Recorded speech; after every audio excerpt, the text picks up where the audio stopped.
dulu orang mengatakan industri migas itu adalah sunset industry. Iya. Ya kan? Sampai hari ini belum kelihatan ini sunset industry. Amerika misalnya satu contoh gitu ya, untuk dapat sebuah lapangan baru di shale oil atau shale gas, untuk memulai kegiatan drilling dalam hitungan minggu mereka bisa. Kita kadang-kadang di Indonesia, saya lihat datanya selama saya di kementerian, bahwa itu membutuhkan waktu tahunan untuk bisa mendapatkan, mulai melakukan produksi atau melakukan drilling.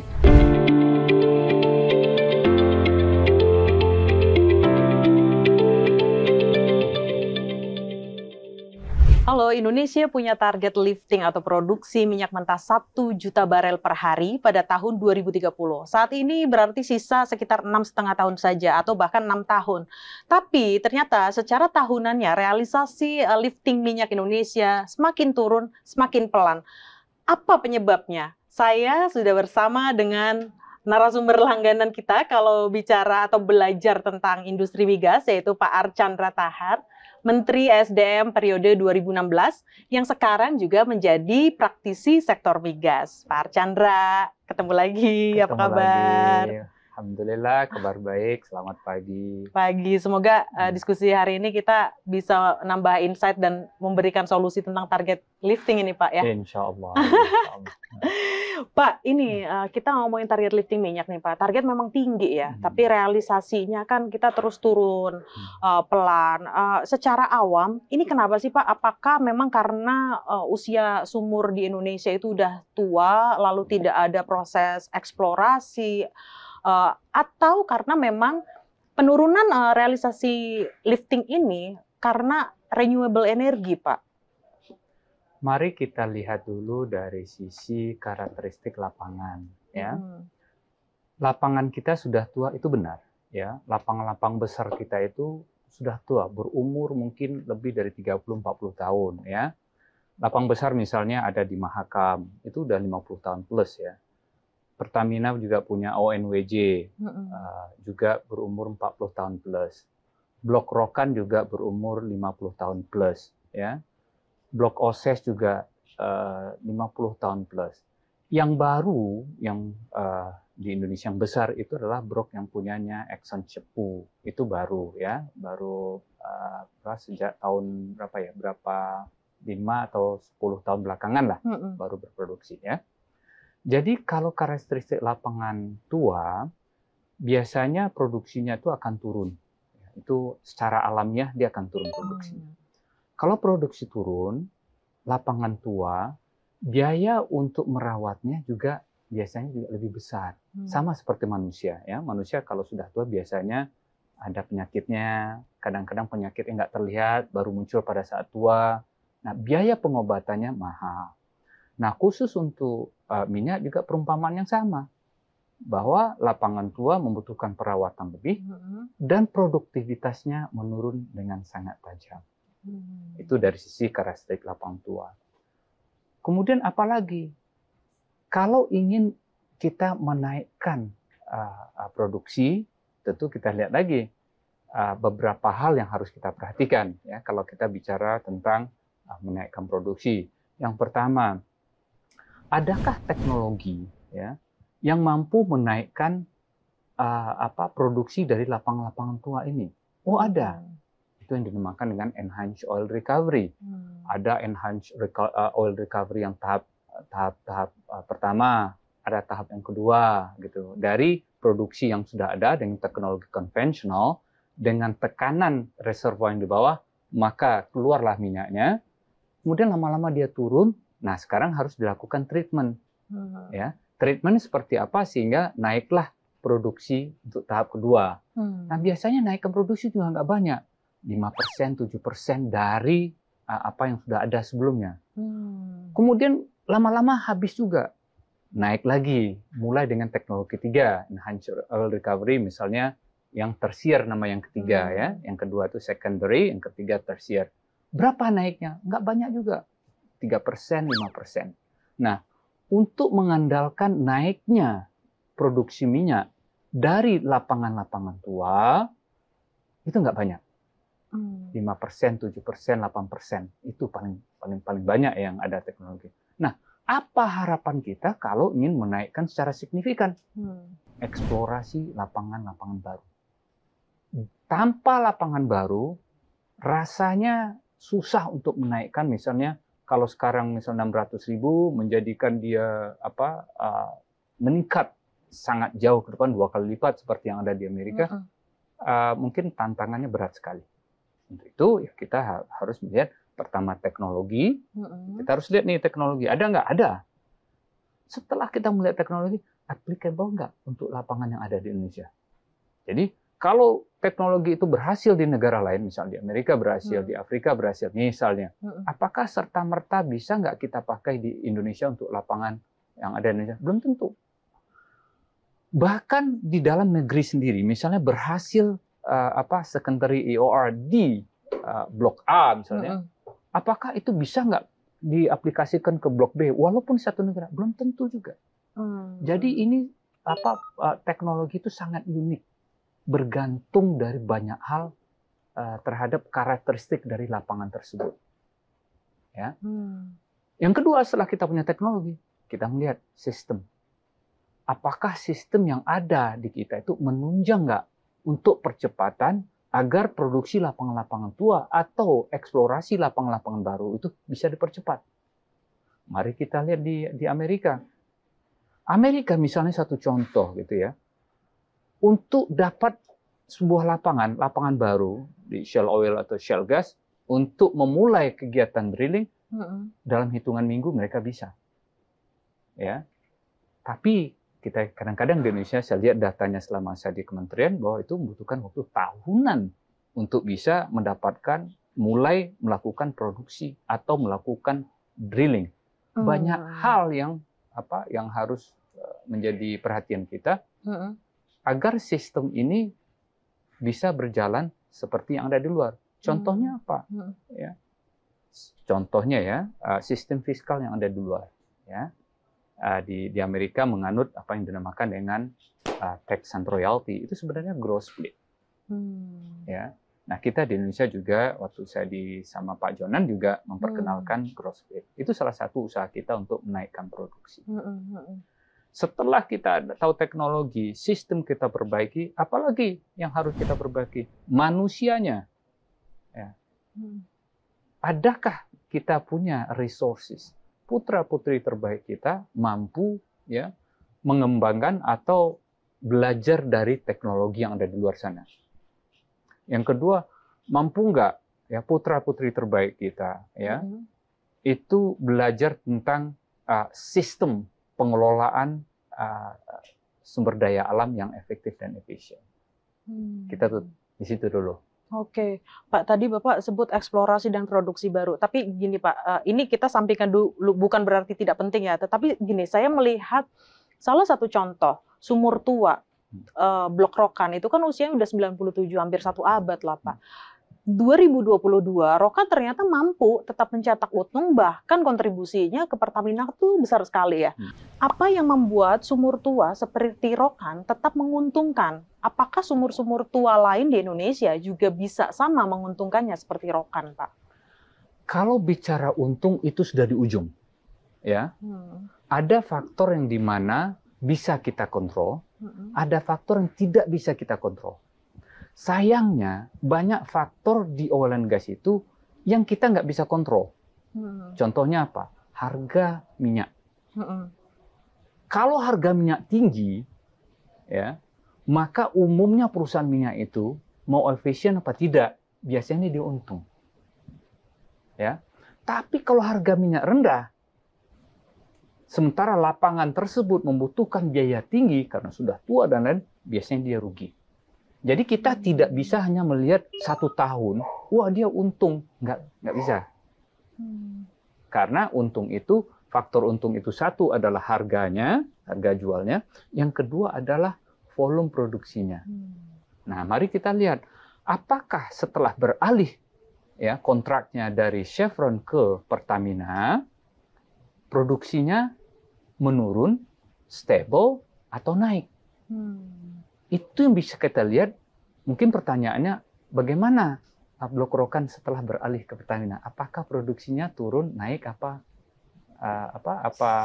stagnan. Nah, yang saya tahu karena saya sudah tidak mengikuti lagi ya karena di luar itu, saya dapat info bahwa dulu yang diperkirakan laju penurunan produksinya sangat tajam itu mampu ditahan pada produksi level yang hampir sama bahkan sedikit lebih naik dari sebelum dia beralih kelola.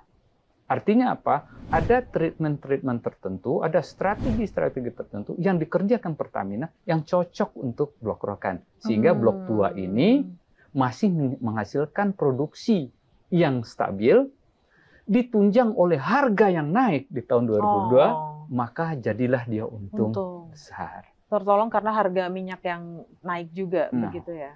Iya, karena faktor harga menjadi sangat penting. Terus apalagi yang bisa kelihatan kalau kita melihat bottom line atau net profit itu, seberapa efisien dan pengelolaan cost-nya. Apakah menggunakan teknologi yang efisien?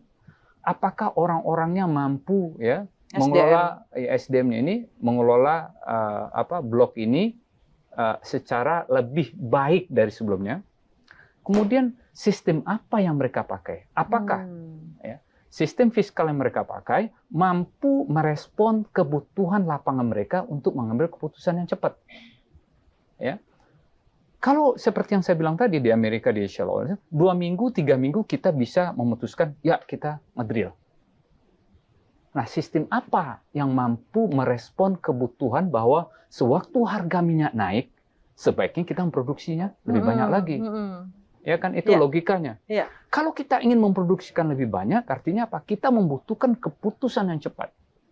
Kalau banyak jalur birokrasi yang harus dilalui, ya, sini pintu ini, pintu itu, pintu ini, sementara harga minyaknya kita nggak bisa prediksi ke depan, tiba-tiba drop, ya kita kehilangan kesempatan.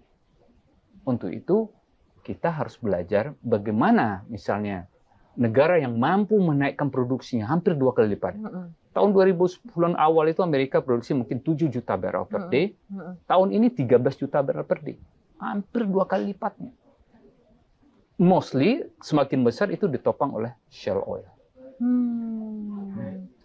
Ini menarik sih Pak. Ini kalau kita ngomong mereka ada hal di luar teknologi dan usia sumur ya, yaitu masalah fiskal. Nah, growth split itu kan inisiasinya di zamannya Pak Archandra ya, ketika Pak Archandra di SDM ya, dan ketika mengambil alih Rokan juga memakainya kan sistem fiskal growth split itu, ngambil dengan harga 11 triliun, lalu ada bonus 7,5 triliun, kemarin untungnya 25 triliun.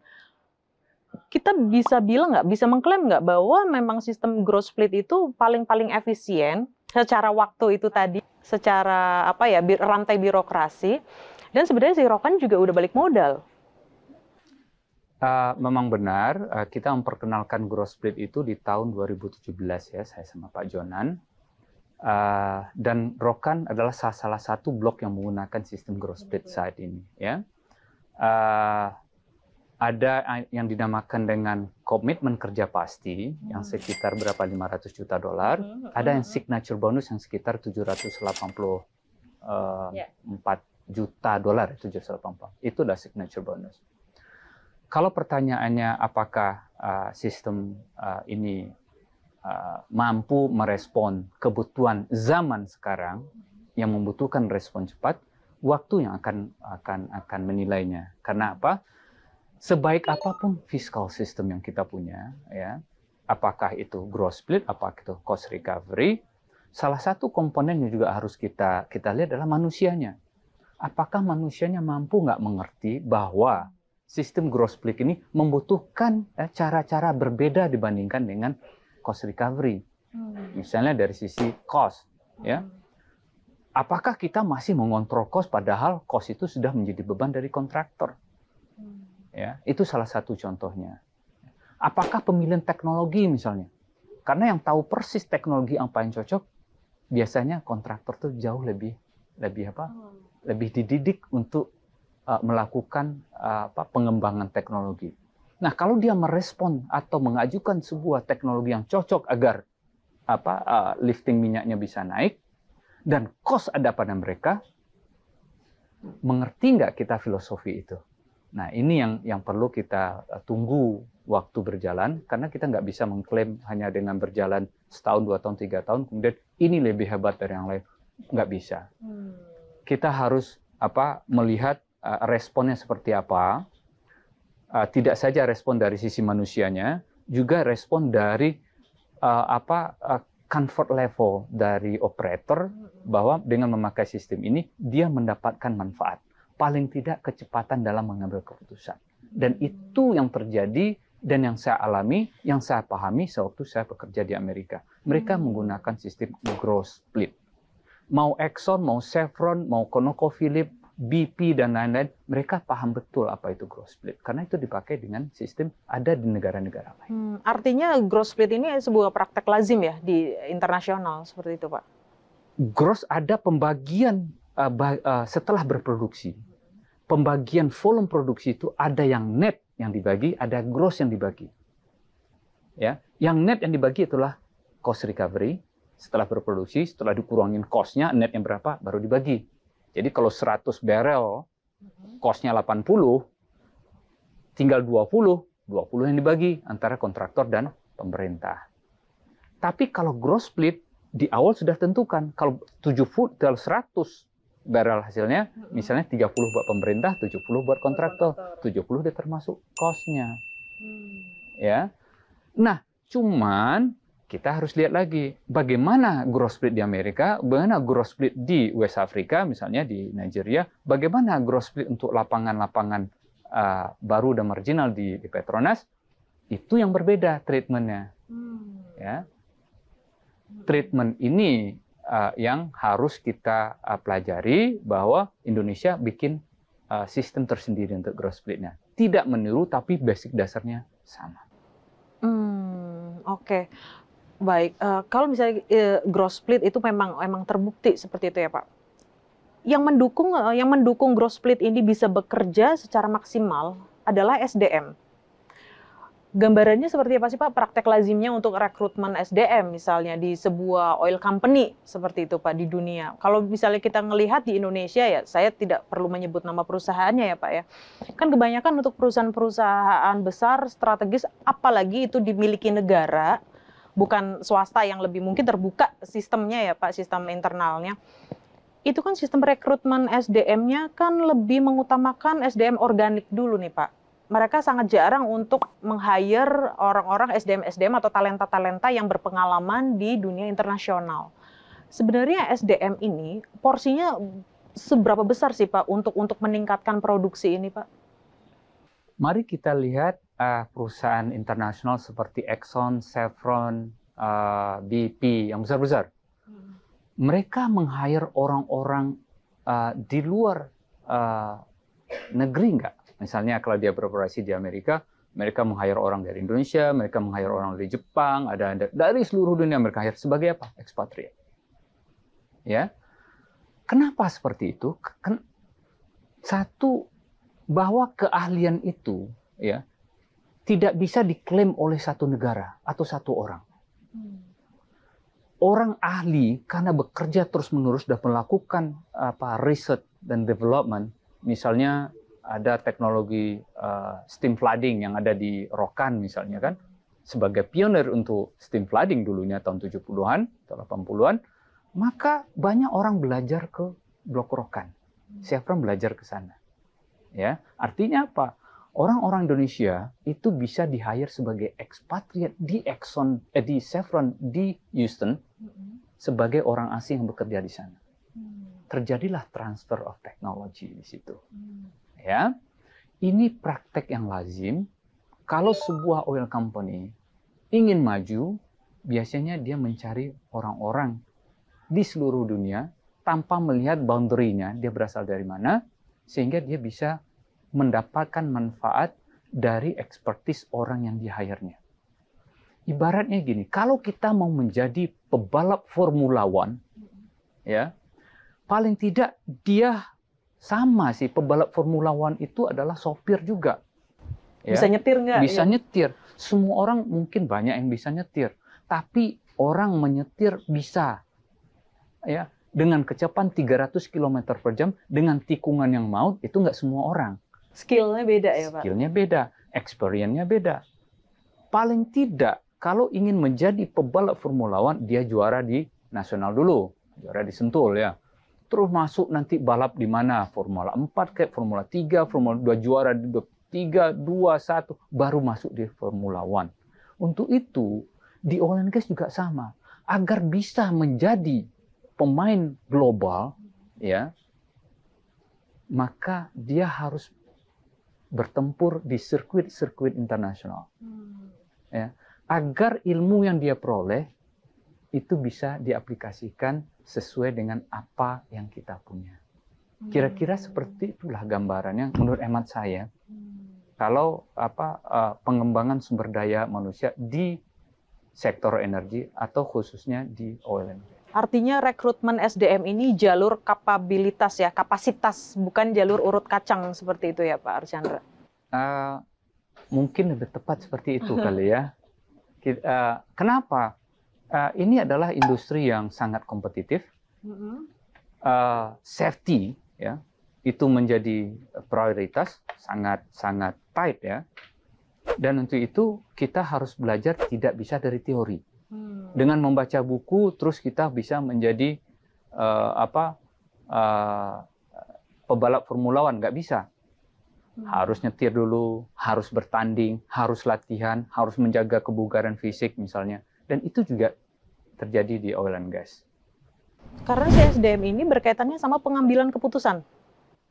Ya, ada satu cerita begini. Ya, pentingnya SDM yang mengerti sektor migas dalam mengambil keputusan. Misalnya seorang CEO yang berlatar belakang geologis, seorang geologis ya. Ini terjadi menurut ceritanya yang saya terima, bahwa dia melakukan eksplorasi di sebuah negara. Semuanya dry, nggak ketemu.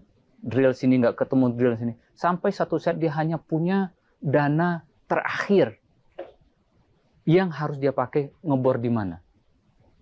Kalau tidak ketemu dia harus angkat kaki di negara tersebut. Ya, datanglah CEO-nya yang berlatar belakang geologis. Ya sedikit inilah orang yang mengeksplor, karena dia tahu ilmu tentang perbumian ini ya, dan perminyakan. Maka dia putuskan, dia datang ke Indonesia dari Texas, dia putuskan tolong lakukan pengeboran di sumur ini, dan duit terakhir yang digunakan untuk pengeboran berhasil. Kalau dia tidak punya latar belakang sebagai geologis, saya nggak yakin dia akan mengatakan, oh ini udah kering semua, ya saya minggat aja kita. Tapi dia punya latar belakang itu, ada kemungkinan success story ya, sewaktu dia mengambil keputusan yang berisiko tinggi ini, tapi dengan kalkulasi yang tepat, karena background mereka adalah CEO-nya adalah seorang geologis. Jadi cerita-cerita seperti ini saya rasa ya penting untuk kita pahami bahwa human resources atau pengelolaan oil and gas itu penting. Tapi masalahnya gini Pak Archandra, kita kerap sekali, lazimlah kalau ketemu di Indonesia ya, SDM-nya sudah mumpuni, punya kapasitas yang baik. Tapi ini industri oil and gas Pak, teknologinya juga berjalannya kan sangat cepat. Ketika kita SDM-nya sudah oke, mau belanja teknologi, disitulah ada gap knowledge antara si SDM dan stakeholder. Nah ini apa yang perlu direformasi gitu loh Pak, biar ya balik lagi solusinya adalah target lifting juga bisa dikejar meskipun ada gap knowledge teknologi itu Pak. Kalau menurut hemat saya ya, secara psikologi mampu nggak kita mengatakan ya kita butuh teknologi baru? Secara psikologi, kadang-kadang kita merasa kita sudah cukup dengan ini dan kita tidak perlu lagi teknologi lain. Nah itu yang mungkin ya pemahaman ini. Teknologi oil and gas itu berkembang tidak dalam waktu tahunan, bulanan. Kalau kita tidak mengikuti apa yang berkembang di Houston sana, di headquarter perusahaan minyak, kita akan tidak tahu lagi ini perkembangan terbaru apa. Nah, kalau ada perkembangan terbaru dan kita tidak mengikuti, padahal ikut memutuskan itu, bagaimana jadi keputusannya? Ya.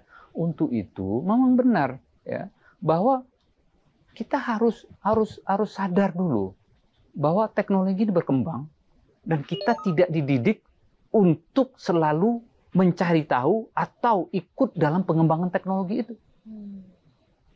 Berapa banyak kita mengirim orang misalnya ya ke dalam sirkuit internasional tadi untuk belajar teknologi, berapa banyak? Kalau menurut saya mungkin sedikit ya. Mungkin oil company Chevron, Exxon ya, ada orang Indonesia dikirim ke Houston misalnya untuk belajar sekian tahun sebaliknya, ada. Apakah gimana dengan yang lain selain Exxon dan Chevron misalnya? Ya. Mampu nggak kita membuat program agar ya talenta-talenta kita itu juga sudah harus mencoba bertempur dan berlaga di sirkuit-sirkuit itu. Pak, kita punya sopir, Pak. Iya, kita banyak punya sopir. Semua orang bisa nyetir. Tapi sopir mana yang kita butuhkan untuk oil and gas? Nah, itu kira-kira perumpamaannya. Tanpa merendahkan, ya. Menurut hemat saya, sudah saatnya kita harus terbuka ya untuk melihat dan belajar lebih jauh lagi, kemudian mengadopt teknologi dan sistem yang ada di luar sana. Sistem itu maksudnya gimana Pak? Ya, regulasi atau ya, cara berpikir ya. Jangan misalnya ya birokrasi yang panjang. Sudah semua orang menyuarakan itu, bisa nggak diperpendek gitu ya. Nah, itu apa? Skill, tapi agak-agak ini ya Pak, agak ribet sih kalau ngomongin Indonesia. Skill yang mumpuni akan kalah kalau memang situasinya serba dipolitisasi gitu loh Pak. Apalagi ini industrinya, industri sektor migas strategis kayak gitu loh Pak. Boleh nggak saya di buku nanti di buku saya tulis itu, buku yang saya baru terbit, bagaimana urutan kita dalam melihat atau mengambil keputusan itu dalam sebuah inisiatif project di migas misalnya ya. Ini yang saya tahu dan saya alami sewaktu saya di luar, diaplikasikan ke negara-negara lain juga, dan saya diajarkan seperti ini. Pertama yang kita lihat adalah apakah inisiatif project migas itu technically visible apa tidak. Secara technical, secara engineering, ini visible apa tidak. Ya, itu urutan satu. Kalau sudah nggak visible, udah stop. Jangan lanjutkan yang lain. Ya.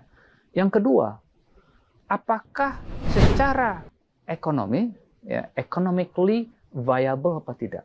Ini secara ekonomis menguntungkan atau tidak. Kalau tidak menguntungkan, udah stop. Jangan dilanjutkan lagi. Ya. Yang ketiga, politically acceptable nggak untuk di negara di mana kita beroperasi misalnya. Oh, ini secara politik nggak bisa ini.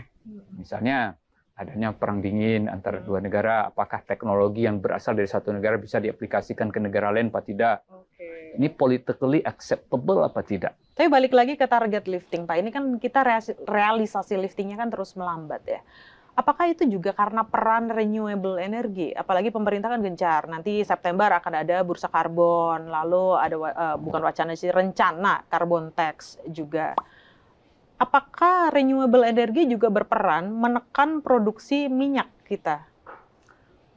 Ini data yang saya peroleh dari OPEC. Dan juga beberapa independent consulting company yang bergerak di bidang energi. Ini data ya, mungkin saya pernah sampaikan juga. Kebutuhan oil and gas dunia, demand ya, sebelum pandemi itulah 100 juta barrel per day, sekitar itu. Sewaktu pandemi, turun 10 juta saja, 10% cuma turunnya 2020. 2021 naik lagi ke 100 juta. Ya. Sekarang 2023 menuju 101, 102, 123 juta barrel per day. Menurut data OPEC, tahun 2040 sampai 2045 itu kebutuhan minyak dunia bukan turun. Masih naik sekitar 9-10 juta lagi. Jadi kita 110 juta di tahun 2040-2045. Ya. Terus bagaimana peran renewable energy? Apakah mampu menurunkan kebutuhan minyak kita? Sampai 2045, ya, renewable energy ya mampu menurunkan, tapi yang diturunkan adalah kenaikannya. Yang rata-rata tadi 100 juta, kalau tidak ada renewable energy, mungkin naiknya di 2040 itu mungkin naiknya mungkin di atas 110 juta. Tapi sekarang jadi di bawah 110 juta. Menurut data yang saya punya, kendaraan listrik sampai 2035 itu mampu menurunkan kebutuhan minyak kita sekitar 6 juta barrel per day. 6 juta, berarti sekitar 6% turunnya. Oleh kendaraan listrik. Tapi kebutuhan dasar minyak kelihatannya itu sampai at least ya paling tidak sampai 2040-2045 tuh masih tinggi. Dan di situ baru kelihatan ada turunnya nanti. Nah, kita 2040-2045 kita nggak tahu bagaimana sejauh mana turunnya. Apa yang menyebabkan bahwa tetap naiknya kebutuhan manusia terhadap fossil fuel ini? Ya, yang pertama adalah kebutuhan setelah masa pandemi ini, industri jalan lagi, orang sudah berpindah tempat dari satu titik ke poin yang lain, misalnya. Itu membutuhkan energi. Renewable energy ternyata belum mampu mereplace kebutuhan manusia setelah masa pandemi ini. Maka masuklah kemudian fossil fuel kembali ke dalam energy mix dunia. Ya. Nah, kemudian kapan kalau begitu renewable energy mampu mereplace secara 100% atau berapa? Nah, disitulah masing-masing negara itu berlomba-lomba atau pledge lah, berkomitmen agar net zero, maka ujungnya nanti net zero. Net zero. Ya, net zero itu bukan berarti kita nggak boleh memproduksikan oil and gas lagi, masih boleh, ya. Tapi alam mampu menyerap apa yang dihasilkan bumi diserap oleh alam sehingga menjadi net zero. Ya, 2050-2060 itulah targetnya. Kemudian orang mengatakan sebelum tahun 2000 dulu orang mengatakan industri migas itu adalah sunset industry. Iya. Ya kan? Sampai hari ini belum kelihatan ini sunset industry. Kenapa? Selain untuk kendaraan, oil and gas itu juga digunakan untuk kebutuhan kita yang sehari-hari. Komputer kita, mobil, baju, petrochemical itu belum bisa digantikan oleh renewable energy. Seperti yang pernah kita bahas sebelumnya. Iya pernah sih kita bahas itu. Pak, singkat aja Pak, ini Pak, masyarakat kita atau bahkan teman-teman saya itu banyak yang salah kaprah memahami net zero emission dan zero emission. Sebenarnya secara sederhana singkat aja Pak, itu bedanya apa sih Pak, net zero dan zero emission? Zero emisi itu kita mencoba memproduksi sesuatu dengan karbon yang seminimal mungkin, kalau bisa zero. Nggak ada karbonnya. Nah, misalnya nggak ada karbon? PLTA misalnya, ya, pembangkit listrik tenaga air. Berapa karbon footprint? Mungkin kecil sekali ya. Itu mungkin dibilang zero emisi, ya kan dari air, dari ini. Tapi pembuatan turbinnya dan lain-lain ada karbon footprintnya, mungkin ada. Tapi dari proses air menjadi listrik itu mungkin zero emisi kali ya. Kalau net zero, kita masih bisa menggunakan fossil fuel, karbon footprintnya itu diserap oleh alam lewat apa? Misalnya pohon-pohonan, buah-buahan ini untuk bisa kita makan pisang itu perlu karbon dioksida, CO2 untuk proses fotosintesa. Jadi karbon yang dihasilkan oleh kegiatan manusia menggunakan fossil fuel atau kegiatan-kegiatan lain mampu diserap oleh alam, disandingkan itu menjadi net zero. Yang diserap dan yang dikeluarkan itu hampir sama. Sehingga tidak menumpuk di lapisan atmosfer kita. Itu yang dikhawatirkan. Kalau dia di lapisan atmosfer menumpuk CO2 dan gas metan tadi, maka matahari yang menyinari bumi malam hari memantulkan, kalau ada karbon di atmosfer, dia ditahan sehingga yang di bawah ini menjadi panas. Tapi kalau nggak ada karbonnya di atmosfer, yang CO2, maka itu dikeluarkan ke atmosfer, bumi tidak menjadi panas. Itu secara sederhananya. Oke, berarti ya jangan ada yang salah lagi ya Pak. Penyebutannya mungkin yang lebih tepat net zero ya. Harus pakai net ya, bukan zero emission ya Pak. Bukan zero emisi. Gimana mau zero emisi? Apakah ya berhenti semua aja kalau zero emisi? Zero emisi. Emisi salah satunya dari peternakan misalnya. Gimana zero emisi? Ada gas metan di sana. Sapi dia pup gitu, itu gas metan itu. Nggak boleh lagi net zero ya. Berarti ya tutup dong. Matilah itunya. Itu sederhananya sapinya. Iya. Semoga kita nggak salah lagi nih. Itu intermezzo sih Pak, sebagai pengetahuan aja. Pak Archandra, terakhir nih Pak, sebelum kita ngupas bukunya Pak Archandra nih Pak, terakhir saya catat ada 3 tantangan produksi minyak, yaitu pertama teknologi, sistem di dalamnya regulasi, yang ketiga adalah talenta SDM. Ada satu lagi misalnya. Oke. Boleh nggak? Boleh. Lapangan udah tua. Oke, lapangan tua berarti ada 4. Nah, saya minta didetailkan lagi Pak, sebagai kesimpulan lah, ada tantangan teknologi, sistem di dalamnya termasuk regulasi, lalu ada SDM, talenta, lalu sumur usia yang sudah tua dan melewati puncak produksi. Apa solusi atas 4 masalah ini? Bukan masalah sih, tantangan. Kalau sumur tua itu adalah kehendak Yang Maha Kuasa.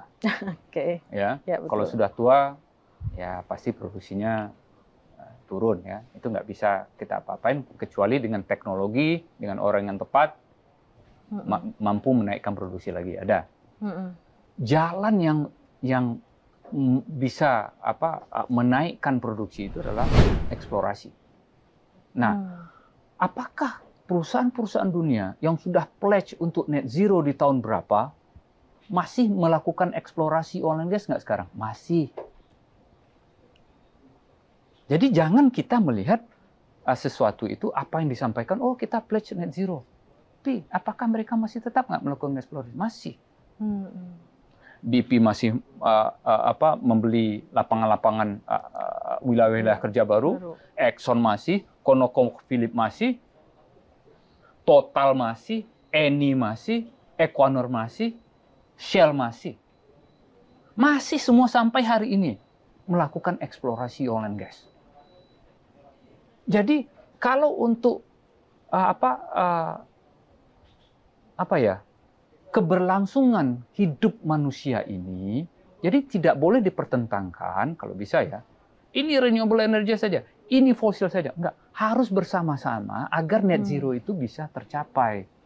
Untuk masa transisi ini dicarilah fossil fuel yang carbon footprint-nya kecil.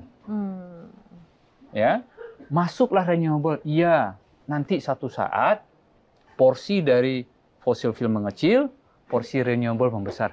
Itu kapan? Nah, ini yang sedang diusahakan. Ya. Apa itu masa transisi ini yang carbon footprint-nya yang berasal dari fossil fuel yang kecil? Gas. Kita bersepakat, gas bumi lah yang kita dorong, lebih besar lagi penggunaannya agar ya net zero itu bisa tercapai sesuai dengan target yang diharapkan. Dalam masa transisi. Setelah masa transisi nanti tercapai net zero, nah gas mungkin bisa dimanfaatkan, dikurangi penggunaannya, mungkin ke hal-hal yang esensial saja yang nggak bisa digantikan. Petrokimikal nggak bisa digantikan. Gunakanlah itu fosil. Tapi untuk kelistrikan bisa digantikan oleh renewable, diperbanyak porsinya. Harus bekerja sama, kalau tidak kita mungkin susah untuk mencapai net zero tadi. Bisa krisis juga ya Pak? Dan sudah terjadi.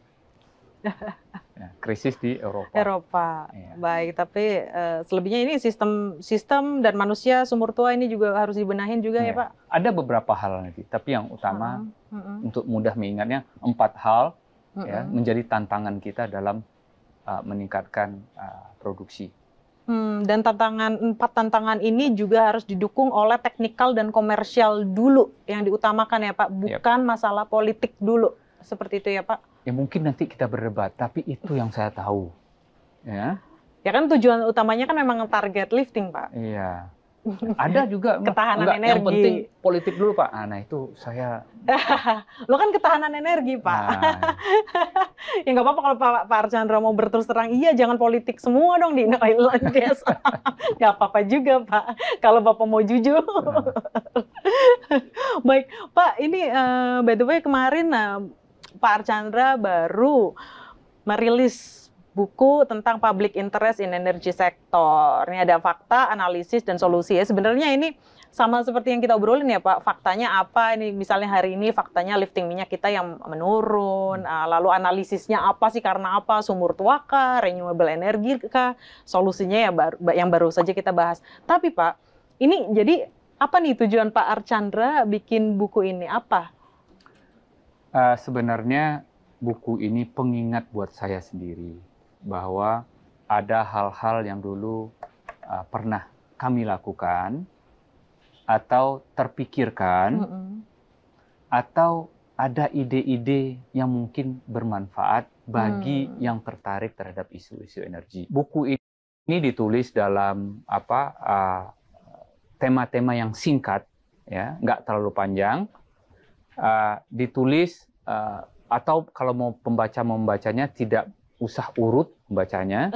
Saya berdasarkan kebutuhan saya ingin tahu apa itu coal to liquid atau batu bara menjadi liquid. Apa tantangannya? Saya ingin tahu terhadap nikel seperti apa.